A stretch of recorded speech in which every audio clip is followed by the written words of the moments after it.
O estudo a seguir é de inteira responsabilidade de seus idealizadores e apresentadores. Estamos estudando com o pastor Afonso Chaves aspectos doutrinários no livro de Êxodos.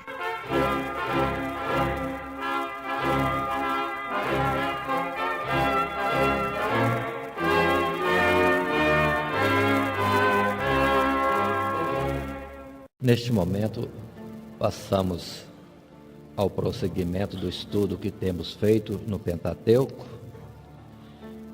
ainda no livro de Êxodo, tendo interrompido no capítulo 24, entrando agora no capítulo 25.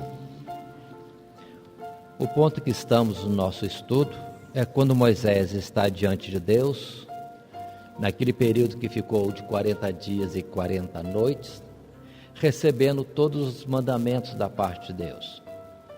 Fizemos antes a colocação de que quando se fala 10 mandamentos, não é precisamente 10, mas 10 para Deus significa multiplicidade. Na verdade foram escritos 10 como figura de todos os mandamentos. Tanto que depois, no capítulo 21, 22, 23, 24, e agora continuando, 25 e capítulos seguintes, Deus continua dando ordens, mandamentos. E se for colocar ou enumerar todos esses aqui citados, dá um número bem grande de mandamentos. Mas tudo resumido simbolicamente nas coisas de Deus pelo número 10. 10, os mandamentos, a multiplicidade dos mandamentos de Deus. No capítulo 25, que entramos agora, no qual fazemos o estudo ou o prosseguimento, é quando Deus ordena a Moisés que diga ao povo para que tragam ofertas voluntárias, para que seja construído um tabernáculo, uma morada para Deus. O sentido de tabernáculo é esse, é morada, uma casa, para Deus morar com seu povo. E observem no verso 2, capítulo 25, Deus fala que isso tem que ser voluntariamente.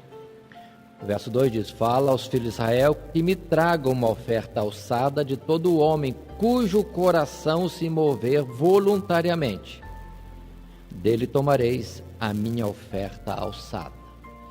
Para construir o santuário, muitos materiais eram necessários, uma diversidade de qualidades: madeira, metais, pedras preciosas, tecidos, peles de animais, tintas, tanta coisa era necessária. E o povo foi convidado a trazer voluntariamente essas ofertas. O destaque doutrinário que fazemos aqui, considerando que não estamos considerando historicamente, mas como ensinos retirados do livro de Êxodo, observe este aspecto: Deus não aceita nada obrigatório, nada como que por força. Não. Deus só aceita se for voluntário. Constantemente, por toda a Bíblia, e aqui em Êxodo, falou-se em fazer um levantamento de ofertas, ou chegar-se a Deus com sacrifícios, ou qualquer outra situação paralela.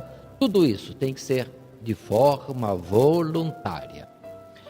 Vejamos, repito o verso 2 no texto que diz: cujo coração se mover voluntariamente.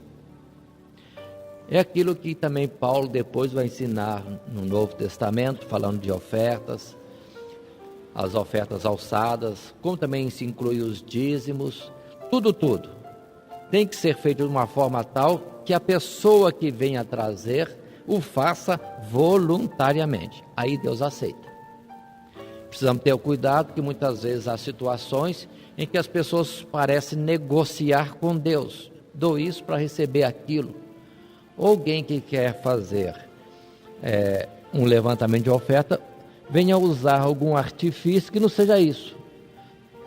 Uma oferta como algo que seja levado a Deus dado a Deus, ofertado a Deus voluntariamente, de coração.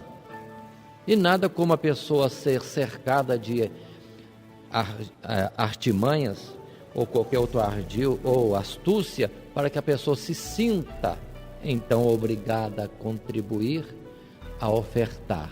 Deus não aceita. Tem que ser voluntário. E aquilo que propôs é para fazer. E Paulo ensina mais, que nunca poderá ser, em 2 Coríntios, capítulo 8, está esta colocação de Paulo, ninguém deve oferecer, se não for voluntário, também aquilo que na verdade não tem. Esse para outro particular. Se não tem, não pode propor de oferecer aquilo que não tem. Mas, daquilo que tem, propôs, então o Senhor aceita se for de coração. Observe bem esses aspectos, porque muitas vezes as pessoas não entendem esse particular e há às vezes murmurações na forma de se levantar ofertas, dízimo, etc. Cada um tem que fazer para Deus. Uma vez que saiu dele para Deus, está descansado, já foi entregue. Aquilo que de recompensa que Deus possa querer atribuir à pessoa que traz alguma oferta a Ele, já está garantido diante de Deus. Mas continuemos. O servir com ofertas, irmãos, que no caso aqui era toda sorte de materiais, que segue-se nos versos seguintes do capítulo 25, tudo que poderia ser ofertado ao Senhor para a construção da sua casa, tudo isso aí é algo que é nobre. Deus é digno de que retornemos para Ele alguma coisa que, na verdade, Ele não precisa, mas dentro do objetivo da sua obra, que é em meio de nós e a nosso favor também. Por isso, em Provérbios, capítulo 3, verso 9, Salomão escreveu e disse, para servir ao Senhor com a nossa fazenda, com as primícias, ou seja, aquilo que de primeiro vem a nós como bênção, que nós saibamos daquilo tirar algo para ofertar ao Senhor, é uma forma de gratidão, de reconhecimento que tudo vem dele e deve voltar de alguma forma para ele com uma ação de graças. Nesse particular, vamos entender agora sobre a habitação de Deus. Na verdade, irmãos, Deus não precisa de algum lugar para morar. Salomão depois vem dizer que nem os céus dos céus podem comportar o seu espírito. Que casa faríamos para ele? Mas Deus estava nos mostrando que Ele quer habitar em nós, quer estar conosco, de uma forma tão íntima, e vamos dizer assim, tão ligado a nós, que Ele estaria morando em nós. E não é nada demais, porque na verdade, de certa forma, vivemos à custa dele mesmo. A forma como fomos criados, irmãos, é aquela que está escrita em Gênesis capítulo 2, verso 7, quando se diz que Deus nos fez do pó da terra, e para termos vida e termos personalidade, Ele assoprou em nossos narizes, simbolizado em Adão, o fôlego de vida, e passamos a ser alma vivente, que significa ser que vive. Um ser que tem vida. Mas observem, na verdade somos metade barro e metade Deus. Perdoe dizer dessa forma, mas para entendermos. Por isso que Salomão, em Eclesiastes 12, verso 7, diz, e o pó volte à terra como era, e o espírito volte a Deus que o deu. Na morte nossa, na verdade acontece que Deus retira aquilo que é dele de nós, o fôlego de vida, porque nenhum de nós tem vida em nós mesmos. Mas o fôlego de vida que temos não é nosso, algo dado, emprestado, consentido da parte de Deus em nosso favor, por um período de tempo, para esta existência na terra. Mas, naturalmente, Ele promete nos dar esta porção, esta vida para a eternidade, se tão somente crermos em Cristo Jesus, e vem o aspecto da salvação e a vida que procede de Deus, e que, será mantida eternamente se estivermos sintonizados com Deus, executando a sua vontade. Mas observem todo tipo de material para compor uma casa só. Na verdade, irmão, quando construímos um imóvel, uma casa, temos muitos materiais fazendo parte dessa estrutura. Se analisarmos o que Pedro disse, ele nos chama de pedras vivas. Cada um de nós uma pedra viva e que devidamente colocados, vamos estar estabelecendo, construindo, formando a casa de Deus em espírito. Assim como uma casa, um imóvel, como lugar em que podemos estar entre quatro paredes, é formado de muitos tijolos, grãos de areia, cimento, ferro, vidro, tanta coisa diferente. Assim também cada um de nós somos diferentes, mas Deus nos chama, cada um de nós, sermos parte desta construção, morada de Deus, onde aí se revela a ideia de Deus conosco, morando em cada um de nós, mas também Deus no prazer que Ele tem de morar em todos nós, onde todos nós, sendo naturalmente diferentes, em muitos aspectos, de caráter, personalidade, inteligência, de dons, capacidades, entretanto somos chamados a formar uma só casa, morada de Deus em espírito. E observe aí o sentido da unidade, sendo muitos, formar uma casa, para Deus estar morando. Alguns são ouro, alguns são prata, alguns são tecido, alguns são madeira, mas todos formam a casa de Deus e todos são importantes, porque sem um desses aí, a casa não estaria perfeita aos olhos de Deus, completa na sua forma de ser. Então ninguém despreze-se a si mesmo, porque todos são importantes, indispensáveis na obra de Deus, todos. E cada um servirá a Deus da forma que é. Por isso que mais tarde em Coríntios, Paulo fala de que nós somos um corpo, o corpo de Cristo, onde na verdade os membros são totalmente diferentes. Alguns parecem super especiais, essenciais, como os olhos, como o coração, como alguma parte do cérebro. Outros são importantes como o ouvido, mas ninguém pode ser desprezado, porque todos compõem o mesmo corpo. O dedinho menor da mão ou do pé, ainda que possa ser tão frágil e na aparência tão insignificante, compõem a perfeição deste mesmo corpo, onde o menor deles é importante. Ainda que seja mais fraco, todos trabalham em zelo por ele. E assim há uma harmonia na diversidade da nossa existência, da nossa coletividade, para sermos um só, uma casa só, para a morada do Deus Todo-Poderoso. Isso está aqui em Êxodo. Não era importante a casa, mas o significado dela. E assim sendo, nesta casa, observem, Deus morando conosco, o prazer de um Deus de morar com a sua criatura. Olha o amor, o carinho, a atenção. Observe como Deus nos valoriza. Muitas vezes as pessoas podem fazer algum objeto, não dá valor ao objeto que fez, mas Deus se empenha naquilo que Ele fez. As nossas vidas, ao nos formar no ventre de nossas mães, Ele tinha prazer em nos formar como nós somos. Onde muitas preocupações que os seres humanos têm com o seu ser, com a sua aparência, desnecessária, porque Deus nos fez assim, e do jeito que somos, é a expressão de um grande amor, o amor de um Deus Todo-Poderoso. Entendemos isso? Nós precisamos reconhecer que Deus teve cuidado conosco, do jeito que somos. Mas continuemos. Na sequência dos pontos que temos aqui em Êxodo capítulo 25, muitos objetos fazem parte também, como diz aqui no verso 10 do capítulo 25, também farão uma arca de madeira de sintim.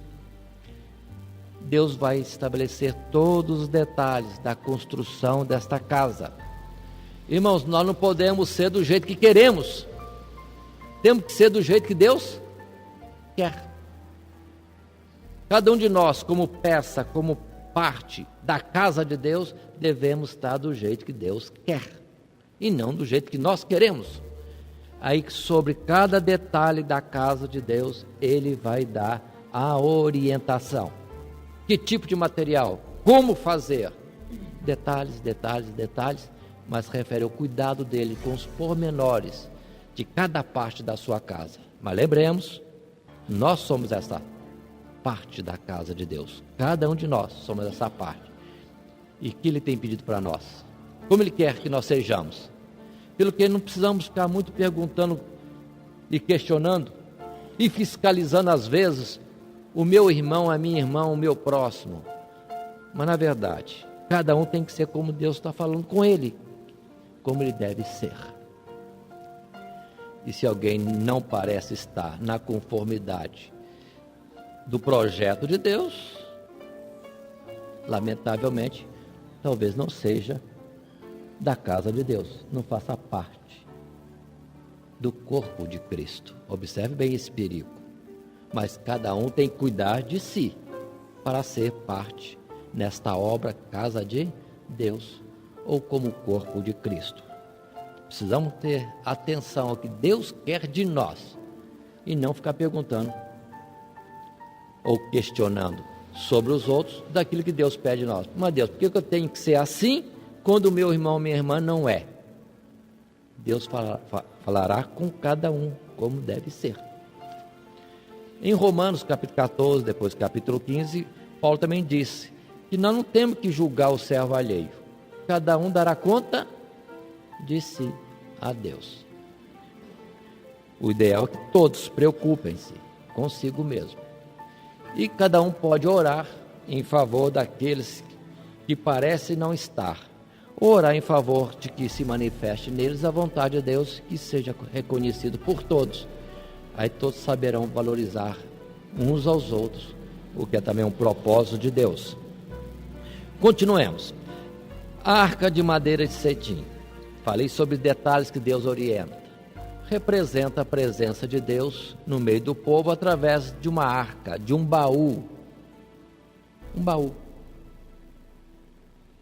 Mas observem que não é um objeto de adoração. Nunca. Tudo isso tem representações.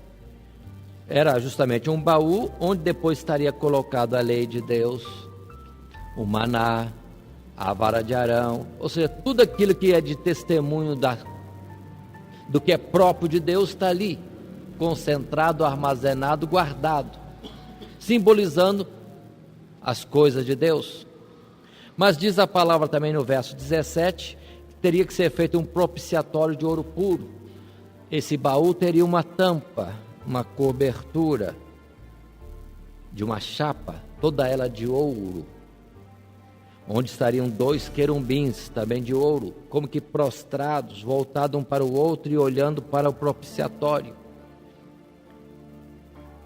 E diz a palavra de Deus, Deus fala, que ali, em cima daquela tampa, perdoe usar essa expressão, mas para entendermos, aquilo que cobria o baú, entre os querubins, estaria a presença de Deus, para falar com Moisés e falar com o seu povo. Observe que não é o baú, não são os querubins, não é o propiciatório, mas em cima, entre os querubins. Tanta figura que temos aqui, são muitos detalhes, mas é importante entender, de todas as coisas de Deus, a representação máxima e o que cobre tudo que representa Deus está sintetizado em Cristo Jesus, que para nós também é chamado de propiciação, que é o nome dado a essa tampa, propiciatório. Observe, então, nessa tampa que de certa forma representa Cristo Jesus, é de onde Deus fala conosco. E Ele cobre a lei, cobre todas aquelas coisas representativas de Deus, ou das coisas, testemunho memorial de Deus, dali fala ao seu povo. Jesus é a propiciação, aquilo que é favorável a nós, diante de Deus. Não é a lei, não são outras coisas, mas aquilo que cobre, supera, que é superior a todas essas coisas simbólicas. Continuemos mais um pouco. Dentro dessa construção, vamos estar adiantando, haveria uma medida definida. Haveria também um véu que estaria separando um recinto de outro recinto. O recinto primeiro seria chamado primeiro santuário, primeiro tabernáculo, ou lugar santo. E um véu faria a separação do recinto mais interno, que foi chamado o segundo santuário, o segundo tabernáculo, ou então o lugar santo dos santos, lugar santíssimo. Ali estaria a arca, ali sim estaria a arca, representando também o local de onde Deus fala com o seu povo e falaria com Moisés. E no recinto primeiro, logo à entrada daquela casa, que praticamente seria como um lugar só, mas dividido em partes, duas partes pelo véu. Observe que apenas um véu separava um recinto do outro. Na primeira parte, primeiro santuário, primeiro recinto, outros objetos eram colocados, e eles são estabelecidos da seguinte forma. No verso 23, está escrito, no capítulo 25, farás uma mesa de madeira de cetim, e outra vez muitos detalhes vão ser dados.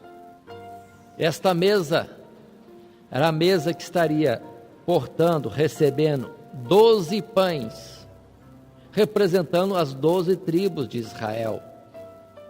Observe, objetos móveis naquela casa, para cada um ter a sua função, e a mesa receberia os pães. Aguardem um pouquinho, vamos à frente. Também estaria ali, verso 31 diz para nós, um castiçal de ouro puro, um castiçal, com 7 lâmpadas, e essas lâmpadas seriam abastecidas com azeite, e que deveriam estar lâmpadas acesas oportunamente. E também ali haveria uma outra mesa, que seria o chamado altar do incenso, que não é descrito aqui no capítulo 25, vamos achar sua descrição e ordem de confecção somente lá no capítulo 30. Você não está atento que nem tudo está aqui numa sequência que nós poderíamos falar em ordem, mas está conforme Deus revelou. Então, se no segundo santuário tinha só a arca e o propiciatório, onde estavam os querubins, do lado de fora tínhamos 3 móveis, a mesa, o castiçal e à frente o altar do incenso. Repetindo, à direita na entrada, a mesa dos pães, à frente o altar do incenso, à esquerda o castiçal. Observe esses móveis, todos eles na verdade representam coisas que estão ali na presença, na casa de Deus. E nós somos chamados, irmãos, também para sermos pão. Ali está colocado que na presença de Deus, Deus quer ver-nos como pão à disposição daqueles que precisam de alimento. Nós somos também aquela parte do castiçal.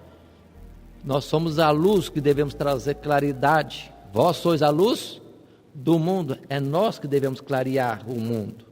Nós que devemos alimentar o mundo. Observem esses aspectos que Deus quer em nós. Então, de alguma forma, tudo isso representa nós mesmos, a própria igreja. Por isso que lá em Apocalipse está escrito, falando sobre os castiçais, Apocalipse capítulo 1, Jesus diz que o mistério do castiçal é justamente a igreja. A igreja é o castiçal, é a luz no mundo. Atentem para isso. Como também o altar do incenso significa as nossas orações, a intercessão diante de Deus. Se de alguma forma alguém não tem acesso direto a Deus, entretanto as nossas orações chegam a Deus. Particular, que do primeiro recinto, o incenso que seria queimado representando as orações chegasse a Deus, tinha que passar pelo pelo véu. E o véu representa Cristo Jesus. Em Hebreus é explicado que Jesus é este véu que um dia foi rasgado para que tenhamos acesso direto a Deus. E a palavra em Hebreus, em especial, capítulo 10, diz: para termos ousadia de entrar na presença de Deus, mas através do véu, ou seja, de Cristo Jesus, cuja carne foi rasgada por nós. Então, na morte de Jesus, morte expiadora dos nossos pecados, morte que limpa a nossa alma de tudo aquilo que é noda, mácula, diante de Deus, aí sim podemos entrar na presença direta de Deus. Tudo tem sua figura. Por isso que vamos entender, quando Jesus diz: eu sou o caminho, eu sou a verdade, eu sou a vida, e ninguém vem ao Pai a não ser por mim. Não tem jeito de chegar a Deus sem passar pelo véu, e o véu representa Cristo Jesus. O propiciatório representa Cristo Jesus, o véu representa Cristo Jesus. Tanta coisa, irmãos. Observe, simbólico, mas nos dá o entendimento. Como é falho as pessoas quererem chegar a Deus através da religião, é errado. A nossa denominação religiosa, a nossa igreja, chamada Assembleia de Deus, deve ser uma comunidade que, se quer fazer a obra de Deus, tem que ensinar o povo a aceitar, a andar nos princípios de Cristo Jesus, nos seus estatutos, nos seus mandamentos. Aí está a igreja correta. Mas não é a igreja que salva. A igreja, em termos de comunidade, são aqueles que estão cooperando para que cada um de nós venha a entrar nos céus na presença de Deus. A igreja não salva. Recentemente, uma certa denominação disse que ela é a única igreja que salva. Errou terrivelmente contra o princípio de Deus. Jesus disse: ninguém vem ao Pai a não ser por mim. Ele não disse: ninguém vem ao Pai a não ser pela igreja, denominação religiosa tal. Nunca, nunca. Vamos ter zelo da nossa comunidade, mas ela será uma bênção para o mundo, para a nossa cidade, para cada um de nós, se tivermos cuidados de sermos luz para nós mesmos, luz para os que estão perto de nós, encaminhando para Cristo Jesus, que é a porta e é o caminho para ter esse acesso a Deus. Precisamos ter esse cuidado. Muitos têm, em certas regiões, normas de comportamento para chegar a Deus. É falho. Muitos têm os seus devotos, as suas devoções, os seus santos, os seus intermediários, auxiliadores para chegar a Deus. É errado. A palavra ensina bem claro: há um só Deus e um só mediador entre Deus e os homens, Jesus Cristo, homem. É em Jesus que se fez carne para morrer por nós, para a redenção nossa, é que está a salvação, está o acesso a Deus. E com isso, quantos são ensinados errados? Por desconhecer esses princípios que estão aqui e que são confirmados com uma forma bem textual, clara, no Novo Testamento, nos Evangelhos, nas palavras dos apóstolos e do próprio Senhor Jesus. Ninguém vem ao Pai, a não ser por mim. De outra forma, Paulo falou também que ele, Paulo, como sábio arquiteto, lançou o fundamento, e ninguém pode pôr outro. E o fundamento é Cristo Jesus. E quando se edifica sobre este fundamento, que é Cristo Jesus, tem que construir-se, tem que ter a sua vida edificada de uma forma adequada. Observe, há muitas prescrições fora do estabelecido por Deus. Aquela parte da casa que estava em construção na casa de Deus é retirada, não serve, é substituída, é colocado certo, da forma certa, como Deus quer. Todas essas peças, o pão na mesa, a oração levada por nós, chega a Deus através do véu, e mais o castiçal, que nós somos a luz deste mundo. Tudo isso está nesse capítulo 25 e capítulos seguintes, que são a descrição daquilo que Deus mandava fazer. Uma atenção, Deus está mandando fazer nesses capítulos 25 até o capítulo 30 aproximadamente. Interessante. Um particular que eu quero destacar. verso 36. Dentro do verso 36, ainda no capítulo 25, vai estar colocado por Deus: tudo será de uma só peça, obra batida de ouro puro. Algumas coisas ali que representam a própria igreja tinham que ser de uma peça única. Imaginem pegar uma peça única de ouro e trabalhar com este ouro para formar uma tampa para a arca, uma tampa da arca que deveria estar ali também construída, esculpida, a forma de 2 querumbins de uma peça só. Imaginem um castiçal sendo construído com muitos ramos, que eram 7, de uma peça só de ouro. Não era coisa fácil. Mas por que essa exigência de uma peça só? Como também os pães, na hora de fazer os pães, tinham que ser de uma mesma massa, dividida depois a mesma massa em 12, cada pão representando as tribos de Israel. A ideia, irmãos, de unidade. Unidade. Sendo muitos, entretanto devemos ser um só.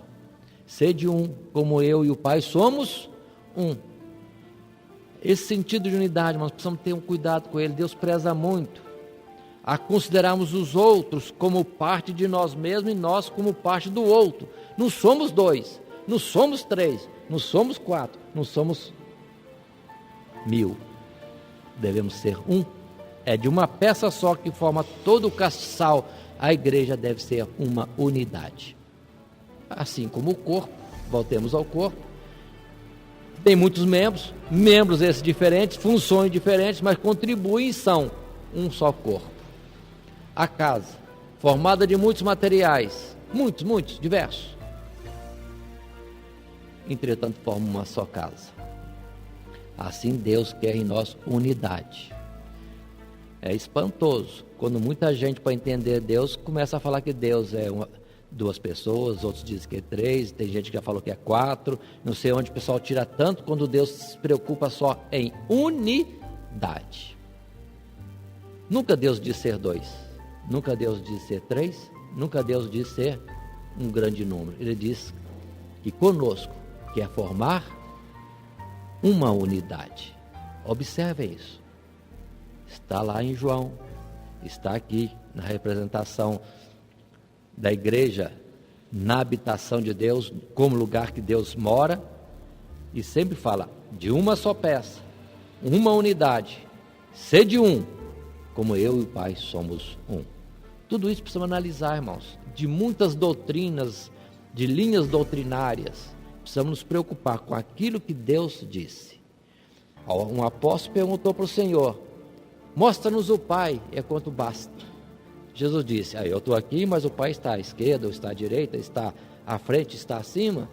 Não, eu e o Pai somos um. E assim vem o sentido de unidade que nós precisamos trazer para nós mesmos aqui, de onde não tem que ter separação, grupos, panelinhas, nada disso. Precisamos estar aglomerados, agrupados diferentemente, conforme o trabalho que está repartido e a nossa capacitação, mas todos contribuindo para esta unidade, porque todos somos chamados numa unidade. Mas continuemos. Seguem outras afirmações, muitos detalhes que se estendem pelo capítulo 26, onde se fala sobre o véu, que já citei. No capítulo 27, se coloca mais coisas ainda, quando fala no verso 1 do altar de madeira de sentim, que seria depois o chamado altar do holocausto, não colocado primeiramente dentro do santuário, mas fora, ainda que dentro de um pátio que depois vai ser descrito um pouco mais à frente. O que mais que o Senhor ordena em tudo isso? Eu queria fazer menção no capítulo 27 de um particular também.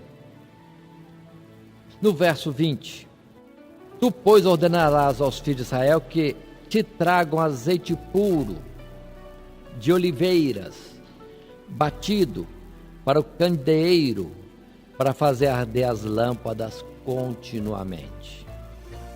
Verso 21, dentro do verso 21, lemos a expressão, desde a tarde até pela manhã, perante o Senhor, um estatuto perpétuo. Mas observem uma realidade em torno de nós. Se nós olharmos para cima no dia em que não haja nuvens, se for na parte da claridade do dia, vemos o sol e nada mais. Se for à noite, se não tivermos nuvens, veremos as estrelas. Pergunto eu, durante o dia, as estrelas estão existindo, sim ou não? Sim ou não? Certamente. Mas o sol brilha de tal forma que dispensa, sobrepõe o brilho das estrelas, pelo que as estrelas durante o dia não aparecem, mas estão lá, continuam no mesmo lugar. Só se percebem as estrelas e são tão importantes nos seus significados, naquilo que pode favorecer, porque pelas estrelas, como pela posição do sol, se conhece as horas, também as orientações, norte, sul, leste, oeste, direções a tomar. Muito bem, mas as estrelas são percebidas à noite, quando o sol não se apresenta. Assim também no castiçal, que representa a igreja, e que deveria estar acesa, ou castiçal aceso, observe, desde a tarde até a manhã. É no período da noite que se evidencia a luz do castiçal, que é a igreja. Quando, irmãos, tudo em volta estiver escuro, é quando nós devemos estar acesos, servindo de luz, claridade para um mundo em trevas. Se houver algum momento em que Deus se apresenta ao mundo na sua plenitude, não precisa evidenciar a nossa luz. Precisamos ser luz quando houver trevas. Aqui está ensino para nós. Muitos acham que quando está escuro, porque todo mundo está se desviando, porque muita gente não está fazendo a vontade de Deus, porque muita gente não está tendo preocupação de ser sal e luz neste mundo, é quando você que entende precisa ser luz.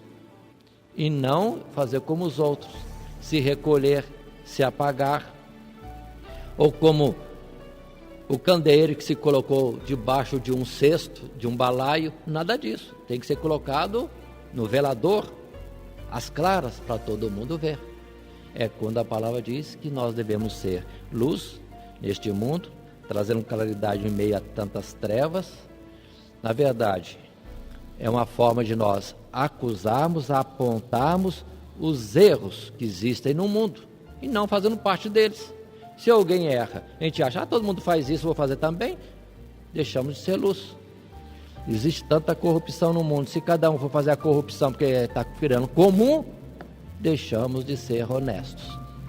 Se muitos roubam, se muitos são violentos, se muitos são assassinos, se muitos isso ou aquilo de ruim, está comum, a lei nem faz questão mais, não há punição.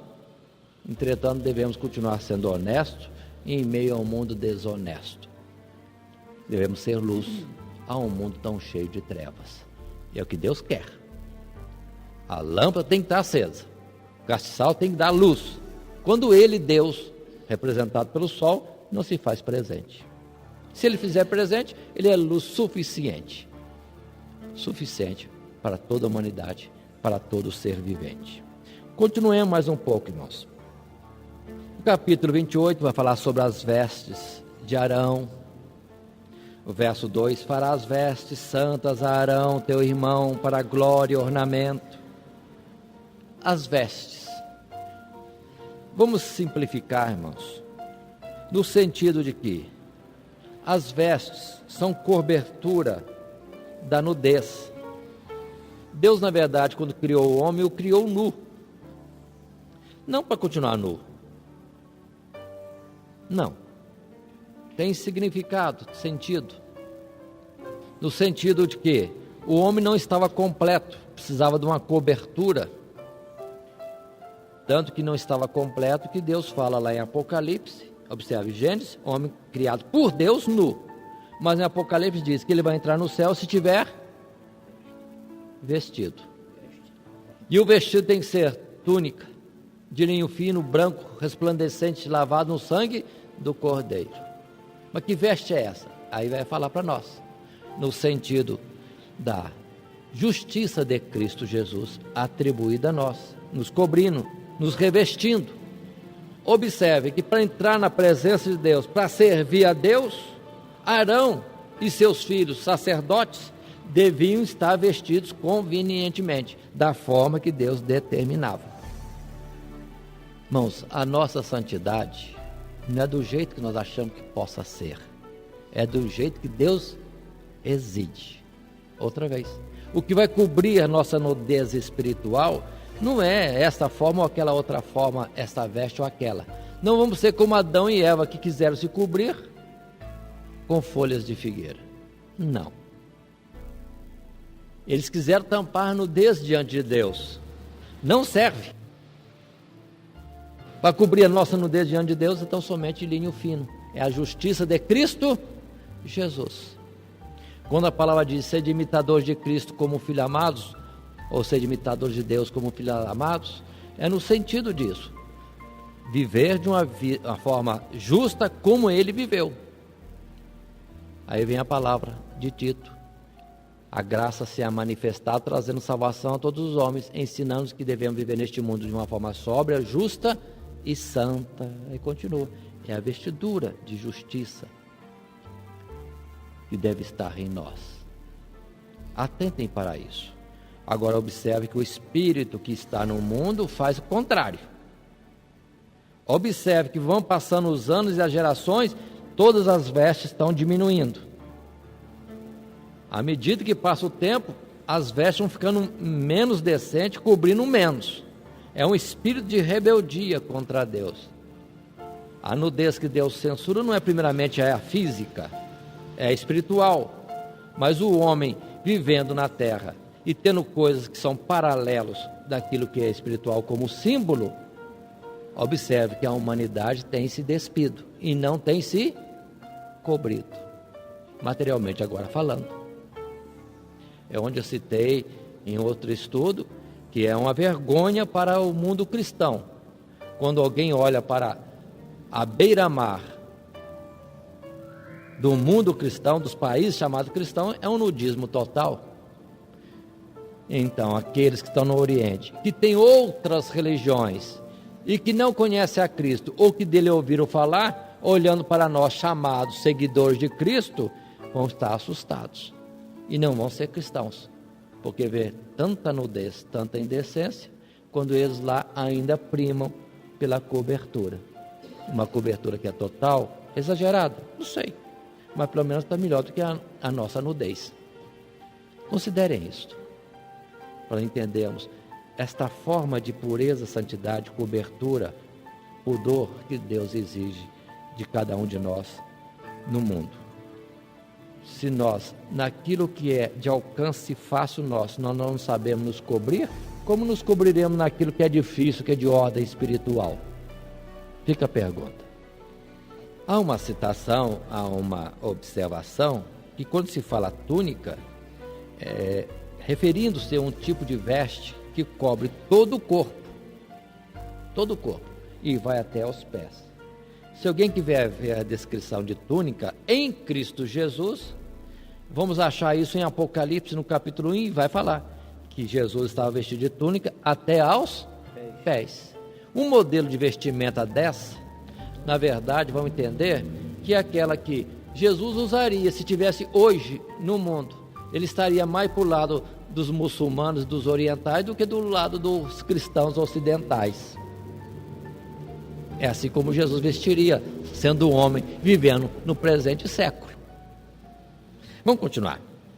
Segue-se as palavras também, irmãos, apresentando que naquele pátio, que faz parte da morada de Deus, além do altar do holocausto, onde era sacrificado, depois queimados animais, ou as ofertas que se traziam a Deus, também haveria naquele pátio, explicado depois em outros capítulos, viria uma pia de cobre, de bronze, mais certo cobre, onde estaria água à disposição dos que ministram para que se lavem ou também façam um processo de limpeza de alguma coisa que chegasse a Deus.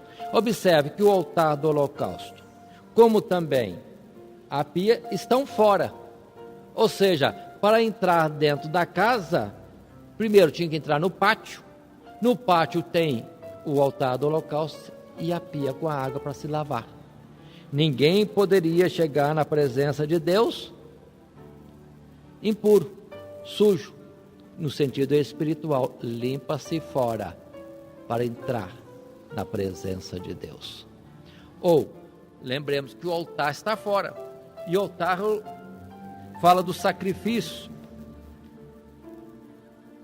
E nós somos purificados pelo sacrifício de Cristo Jesus. Ele é a propiciação pelos nossos pecados. Observe, nele temos a limpeza espiritual nossa. Outra forma de dizer, isso é feito fora, para depois entrar no santuário. Observe esse aspecto, irmãos. Lá dentro não tem água para lavar. Lá dentro não tem a expiação dos pecados. Isso é feito fora. Pelo que, vamos entender, é neste presente tempo que temos que nos purificar para entrar eternamente na presença de Deus. Muita gente entende que possa morrer de qualquer jeito aqui, depois lá em algum lugar, em alguma outra fase, será aperfeiçoado ou lavado. Não, o tempo de limpar é aqui. Por isso também que, representando essa purificação, Cristo Jesus foi crucificado fora da cidade de Jerusalém. E a palavra diz para nós sairmos fora, levando o seu vitupério. Nos limpar fora, o sacrifício de expiação do pecado fora, para depois entrar no céu. E não tem religião que tem processo de salvação depois da morte? Em que esfera?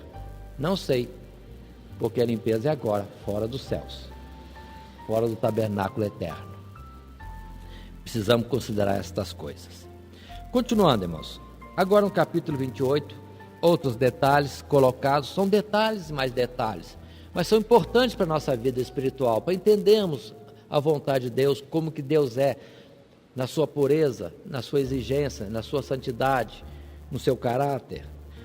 Capítulo 28, vai falar, continua falando das vestes, mas coloca alguns pontos que eu acho importante para vermos o zelo, o cuidado de Deus com cada um de nós. Por exemplo, nas vestes do sacerdote, do sumo sacerdote, que na verdade representa o próprio Senhor Jesus, que é o sumo sacerdote diante de Deus na ordem de Melquisedeque, e o Arão aqui constituído, na verdade, foi simplesmente uma figura, uma representação daquilo que precisávamos entender a respeito de Jesus como sacerdote diante do Pai. É colocado no sacerdote, em cada ombro, pedras preciosas, uma pedra e outra pedra, duas. Em cada pedra deveria estar esculpidos os nomes das tribos de Israel, 6 de um lado e 6 do outro. E no peitoral tinha também um lugar onde estariam incrustados 6 pedras preciosas, e é citado cada pedra preciosa. E na pedra, cada pedra representando uma tribo de Israel. E diz a palavra, observe bem no verso 12 do capítulo 28, ao dizer no final do verso 12: levará Arão os seus nomes sobre ambos os seus ombros para a memória diante do Senhor. O que quer dizer isso? Continuamente, diante de Deus estão os nossos nomes. Continuamente. Incrustados como em pedras preciosas. No ombro, Deus seria Deus carregando a nós. No peito, o seu afago, a sua proximidade, o seu carinho para conosco, o seu amor. Observe esses particulares. Qual de nós é esquecido diante de Deus? Qual de nós é esquecido? Ninguém é esquecido, irmãos. Tem aquela palavra que diz que ainda que uma mãe se esqueça do filho que amamenta, Deus de forma nenhuma se esquece de nós. Ainda que a mãe se esqueça, Deus não se esquece. No outro lugar diz que nossos nomes estão escritos na palma de suas mãos. Olha o cuidado que Deus tem conosco e como nós somos assistidos por Ele, somos lembrados continuamente, porque estamos como que colocados nele. Ele tem a palavra em Efésios, capítulo 4, que é o mesmo Deus que está sobre nós, cobertura, observe, está em nós como internamente, e é o mesmo Deus que é por nós, a nosso favor. Tudo isso, irmãos, em objetos, em detalhes de vestes e de um santuário, fala a respeito de nós, do cuidado que Deus tem com cada um de nós. Agora a pergunta: temos nós tido cuidado com as coisas de Deus como Ele tem cuidado com as nossas coisas, com o nosso próprio ser? Fica a pergunta. Temos nós zelo de Deus como Deus tem zelo de nós? Fica esta pergunta também. Tantos detalhes e Deus zela por nós assim? Até os cabelos da nossa cabeça estão contados. E você sabe quantos cabelos tem? Alguém aqui sabe? Nós não sabemos, mas Deus sabe. Alguém sabe qual é a sua digital? Já aprenderam a ler a digital? Deus fez cada uma delas, não tem outra igual. Tudo isso Deus fez com carinho, irmãos, com amor, individualidade, detalhes mínimos do nosso ser, Deus cuida. Por isso que Jesus diz: por que andais inquietos com tantas coisas, que comer, que vestir? Enquanto nós deveríamos estar mais voltados para corresponder ao grande amor de Deus para conosco. Buscai primeiro o reino de Deus e toda a sua justiça. As demais coisas serão acrescentadas. A palavra de Paulo: o amor de Deus nos constrange a quê? A nós o amarmos também.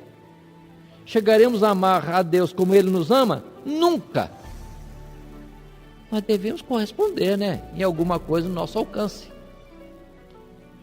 Conforme é mandamento, amar Ele de todo o nosso coração, toda a nossa força, todo o nosso entendimento. Temos feito pelo menos isso? Então, sempre nos achamos, irmãos, devedores de Deus. Se alguém ainda fizer aquilo que tem que fazer, como Jesus disse, diga-se servo inútil, que faz aquilo que na verdade tinha que fazer, e nada além. E assim passamos, irmãos, os capítulos, e quero chegar ao capítulo 29, versos 45 e 46, lembrando que ainda que pareça que estou soltando muitos capítulos, na verdade são todos detalhes, mais detalhes sobre o santuário, sobre os objetos do santuário, sobre a confecção, sobre também as vestes do sacerdote e todas as demais coisas. Chegamos ao capítulo 29, versos 45 e 46, quando diz Deus, como que concluindo: habitarei no meio dos filhos de Israel e lhes serei por Deus, e saberão que eu sou o Senhor, seu Deus, que os tenho tirado da terra do Egito para habitar no meio deles. Eu sou o Senhor, seu Deus. Como é que nós sabemos que somos de Deus, que Deus está conosco? Dentro do texto de Êxodo, sendo nós morada do seu Espírito. Deus tem liberdade de morar em nós? Observe, irmão, que no sentido dele morar em nós, dele estar em nós, ele comandar tudo. Porque voltando a Gênesis 2, verso 7, que somos pó, e ele é que nos deu o dinamismo do viver próprio da existência da vida, então nós em nós mesmos devemos ser inertes, parados. Mas se existe alguma coisa em nós que nos movimenta, esse movimento deve ser direcionado pelo próprio Deus, na sua vontade. Foi que Paulo atingiu, dizer: não vivo mais eu, mas Cristo vive em mim. E a vida que eu vivo, vivo na fé do Filho de Deus. Então, temos vivido para Deus ou vivemos para nós mesmos? Aí está a particularidade. Temos o nosso ser, nosso corpo mesmo, como à disposição de Deus, como um carro que Ele dirige, tudo para um lado que quer, como quer. Somos casa, onde Ele mora, em que cada objeto da casa está da forma que Ele quer. Então, Ele é o nosso Deus e nós somos o seu povo. Se Ele habitar em nós, essa é a condição declarada por Deus nesse capítulo 29, no verso 45 e 46. Habitarei no meio deles e lhes serei seu Deus. E saberão que eu sou o Senhor, que os tenho tirado da terra do Egito para habitar no meio deles. Eu sou o Senhor, seu Deus. É uma honra, irmãos. Isso que Deus quer fazer em nós. Se deixarmos, é honra e é glória para nós mesmos. Segue-se outros detalhes, entrando no capítulo 30. Perdoe, eu quero voltar um pouco ao capítulo 28. Perdoe, 29. Capítulo 29. Quero voltar um pouco ao capítulo 29. Verso 38 é que tem uma citação que é bom esclarecer para entendermos. Deus deu ordem. Verso 38. Isto, pois, é o que oferecereis sobre o altar: 2 cordeiros, de 1 ano, cada dia, continuamente. Um cordeiro, diz o verso 39, oferecerás pela manhã, e o outro cordeiro oferecerás à tardinha. Verso 42. Este será o holocausto contínuo por vossas gerações. Diz a palavra ainda: perante o Senhor, onde vos encontrarei para falar contigo ali. Mas observe esse particular. É aqui que é citado, ordenado, e detalhes segue também quanto a isto. 2 cordeiros deveriam ser sacrificados todos os dias, um pela manhã e outro à tarde. Esse sentido, irmãos, um pela manhã e outro à tarde, é como o sentido da lâmpada acesa à tarde e pela manhã. Observe isto. É o sentido de encher o dia com o sacrifício do cordeiro imolado. Ou seja, a nossa existência dia a dia deve ser debaixo da proteção do sacrifício de Cristo Jesus, debaixo da sua cobertura do benefício que advém disso. É Cristo crucificado continuamente no nosso viver, chamado sacrifício, holocausto contínuo, enchendo o dia, inicia o dia, termina o dia inteiro em volta, em torno, dentro do sacrifício do Cordeiro. E Jesus Cristo é o Cordeiro de Deus que tira os pecados do mundo. Observe esse particular. O nosso viver tem que ser todo ele dentro disso. Por isso que Paulo, de uma certa forma, falou que a sua pregação não consistia de palavras persuasivas, sabedoria humana, mas tão somente o que ele queria saber sempre e anunciava era Cristo Jesus e este crucificado. Aí está a importância. Como que também, mas o centro e a validade de tudo é Cristo Jesus. Nós não podemos perder coisa alguma dessa essência.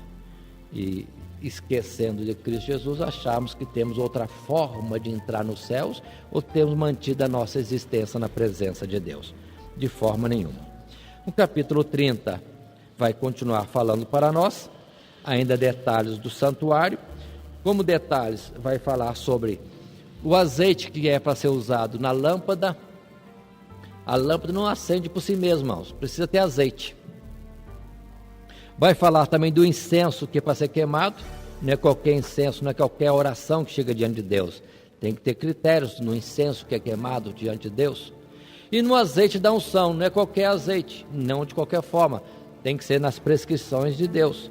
Aí o Senhor vai instruir como preparar o azeite para o candeeiro, para ter luz, o azeite para a unção, como também o incenso, que significa as orações. Tudo isso Deus explica, não é de qualquer forma.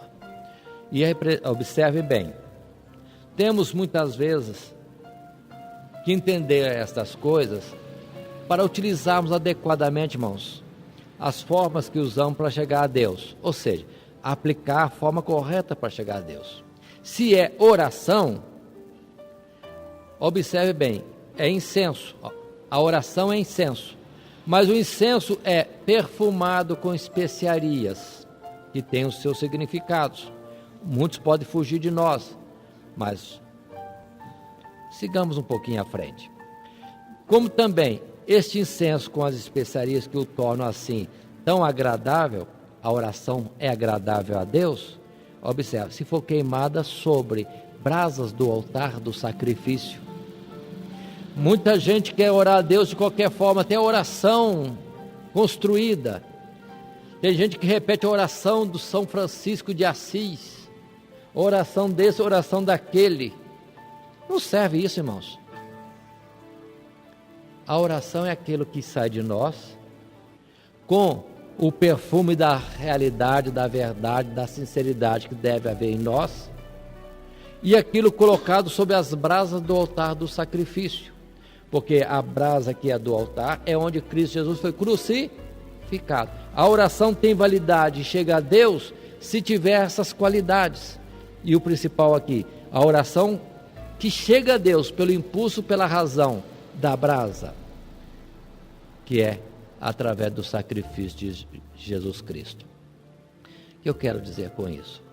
Vamos mudar as palavras um pouco. Oração, irmão, que não for por Jesus Cristo crucificado, não tem acesso a Deus. Oração de São Jorge, oração de São Francisco, oração disso, oração daquilo, nada tem validade diante de Deus. Orações repetidas. Você sabe muito bem que há religião que tem aquela repetição das mesmas palavras, repetidamente, as mesmas palavras. Jesus disse para não ser como os gentios que ficam repetindo as mesmas palavras, entendendo que pela repetição vão ser ouvidos diante de Deus. Você já conhece há muito tempo o que nós precisamos. Mas observem que a oração só chega a Deus se for por Cristo Jesus. O incenso representa a oração, mas como é que o incenso, que é algo sólido, um grânulo, vira fumaça, que penetra através do véu e chega à presença de Deus no santuário? Porque o incenso tem essa faculdade, que quando encontra, é lançado sobre a brasa, de sólido transforma-se em fumo, aquele gás, aquela fumaça que entra então, penetrando através do véu. Para quem tem dúvida sobre incenso significar oração, está em Apocalipse capítulo 5, verso 8. Mas entenda, se não for a brasa do altar, onde Cristo Jesus foi crucificado, no sentido de que no calor e no fogo da remissão, da redenção na vida de Jesus Cristo, pronto, não tem validade essa oração. Nunca, nunca, nunca. Porque tanta gente repete a oração que outros fizeram, não adianta. Não tem o cheiro da realidade do seu ser. Não tem. E tem que ser por Cristo Jesus. Por isso que Jesus disse: tudo quanto pedirdes em meu nome vos será feito. Aí está a realidade. Mas também, observe que Deus falou aqui que o azeite da luminária, o azeite da unção, com seus perfumes, com seus detalhes, como o incenso, nada disso poderia ser confeccionado para uso próprio. Nada disso. Era para fazer para a casa de Deus, como o serviço a Deus representa a nossa vida à disposição de Deus. Agora, alguém que faz das coisas de Deus para uso próprio, diz a palavra aqui, que não é aceito. E além de não ser aceito, é rejeitado. Que diz a palavra aqui, que quem fizesse para si, seria excluído do povo de Deus. Será que alguém usa as coisas de Deus do seu próprio benefício? Não tem gente que pega coisas por aí, usando simbolismo de Deus para aplicar na sua casa, no seu interesse? Pega azeite da unção para ungir chave, ungir móvel, ungir casa, ungir carro, ungir tanta coisa, e não é para isso. Estão trocando o sentido. O azeite, o incenso, é para as coisas de Deus, não é para uso próprio. Levar incenso para casa para cheirar bem minha casa, não tem sentido. Azeite para me perfumar, não tem sentido. Não podemos usar, irmãos, as coisas santas de Deus, simbolismos, que não sejam dentro do seu sentido do símbolo. O ato da Santa Ceia é fazer memória de Jesus Cristo crucificado por nós, até que Ele venha. O azeite da unção é para o enfermo. E lembrando que o azeite para a unção, para o ministério, não está isso determinado. A queima de incenso, como representando a oração, a nossa oração, não tem isso mais. Deus não quer mais incenso como oração, Deus quer a oração. Precisamos entender esses particulares.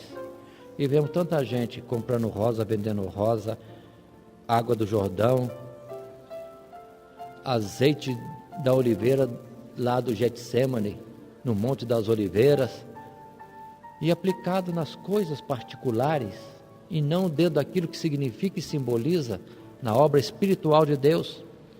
Por isso está escrito que serviremos o Senhor e o adoraremos, se o adorarmos em verdade e em espírito, e não usando o elemento simbolismo de Deus para uso na igreja, em particular na nossa casa, no nosso interesse, nos nossos objetos. Precisamos ter cuidado. Quem faz isso, diz a palavra, a gravidade é tão grande que seria excluído do povo de Deus. Mas continuemos. Para só destacar esta ordem, está no capítulo 30, no verso 38. O homem que fizer tal coisa como este, para cheirar, será extirpado do seu povo. Se alguém fizer as coisas daquilo que Deus ordenou, o azeite ou o incenso, para si, será cortado do povo de Deus. Capítulo 31. Estou já para o encerramento. O que o Senhor vai falar no capítulo 31 é que para esta obra da casa dele, para a casa dele, para confeccionar os móveis, para estender as cortinas, para tudo que tinha que ser trabalhado em ouro, em prata, em madeira, em bronze, em cobre, em tudo, ele tinha já escolhido alguém e por nome chamava. Quem é o nome? Capítulo 31, verso 2. Tem o chamado por nome a Bezalel. Deus determinou quem deveria estar trabalhando. Observe que a oferta é voluntária de todo o povo, mas quem vai estar confeccionando é aquele que Deus chamou. Quem estaria orientando todas as coisas? Aquele que Deus chamou. Qual o nome dele? Bezalel. Também diz no verso 6, eis que eu tenho posto com ele a Aholiabe, e também outros mais, que Deus capacitou para a obra daquilo que tinha que ser feito. O que eu quero dizer isso? Que Deus, irmãos, fazendo a sua obra, naquilo que é simbólico das coisas celestiais, Ele tem quem trabalhe. Não é aquele que quer, é aquele que Deus chama por nome e capacita. Muita gente luta para ser alguma coisa, e às vezes usa até meios impróprios para ser obreiro na casa do Senhor, para estar na direção de um departamento de música, de oração, de obra social, disso, daquilo outro, Irmãos, precisamos ter cuidado. Devemos nos oferecer a Deus para que, se Ele quiser, aceitar, nos chamar e capacitar e enviar para fazer a sua obra. Não adianta nós queremos ser, se não somos o chamado por nome. Não adianta nós nos apresentarmos, queremos ser, se Deus não nos capacita.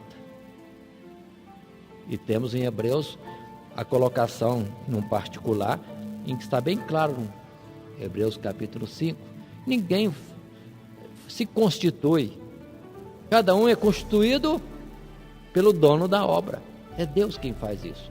Pelo que, irmão, ninguém precisa ficar lutando, se esforçando, brincando, para que ser alguma coisa na casa de Deus, e nisso tirando o outro, reprovando o outro. Deus sabe quem Ele vai colocar. Se queremos ser, Paulo falou de uma outra forma, se alguém deseja o episcopado, excelente obra deseja, mas tem as condições. Paulo colocou aquelas condições que temos em Timóteo, por exemplo, e em Tito. Eu coloco esta: ser chamado por Deus. Apresente-se. Se Deus quiser, vai te colocar. Mas você fazer isso, aquilo outro, para ser, é uma perda de tempo. Porque Deus sabe quem vai colocar. Ele vai chamar por nome e vai capacitar. Em tantas obras tão difíceis, numa exigência de Deus, não era exigência de homem, exigência de Deus. Porque tudo tinha que ser conforme o modelo que Deus tinha mostrado a Moisés. Quem poderia fazer isso? Aquele que Deus chamou, aquele que Deus capacitou. Portanto, irmãos, tenha paz na forma de ser e de trabalhar na casa de Deus. Faça com paz, faça com alegria e não com contenda nem disputa, porque Deus é quem constitui cada um naquilo que está fazendo. O que é que você está fazendo? Não menospreze, Deus sabe. Seja pelo menos luz ou sal, como Ele disse. É o quanto basta. Nós vamos estar interrompendo agora, neste capítulo 31, para depois, na próxima oportunidade, continuarmos no nosso capítulo 32 do livro de Êxodo. Que Deus abençoe em Cristo Jesus. Amém.